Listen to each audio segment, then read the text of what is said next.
திருச்சி பாரதிதாசன் பல்கலைக்கழகம் சார்பில் காலநிலை மாற்றம் குறித்த விழிப்புணர்வு மற்றும் மரம் நடும் பணி குறித்து நடைபெற்ற ஒருநாள் கருத்தரங்கில் பள்ளி மாணவ மாணவிகள் உட்பட ஏராளமானோர் கலந்து கொண்டனர். திருச்சி பாரதிதாசன் பல்கலைக்கழகத்தின் வாழ்நாள் வரை கற்றல் துறை மற்றும் தமிழ்நாடு காலநிலை மற்றும் தொடர்பான இயக்கத்தின் சார்பில் மரம் நடுவோம் புவி காப்போம் என்ற தலைப்பில் திருச்சி திருவெரும்பூர் அருகே உள்ள சமுதாய கூடத்தில் ஒருநாள் கருத்தரங்கு நடைபெற்றது. பாரதிதாசன் பல்கலைக்கழகத்தின் வாழ்நாள் கற்றல் துறை தலைவர் குமுதவல்லி தலைமையில் நடைபெற்ற இந்த கருத்தரங்கில் சுற்றுச்சூழலை பாதுகாக்க மரம் நடுதல் மற்றும் அதன் பராமரிப்பு நடைமுறைகள் குறித்து விவாதிக்கப்பட்டது.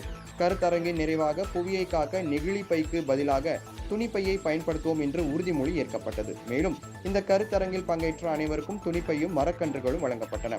இந்த கருத்தரங்கில் பாரதிதாசன் பல்கலைக்கழக துணைவேந்தர் ராஜேஷ் கண்ணன், வனத்துறை அதிகாரிகள், பாரதிதாசன் பல்கலைக்கழகத்தின் வாழ்நாள் வரை கற்றல் துறை மாணவர்கள், சமூக செயற்பாட்டாளர்கள், இயற்கை ஆர்வலர்கள், பள்ளி மாணவ மாணவிகள் என ஏராளமானோர் கலந்து கொண்டனர்.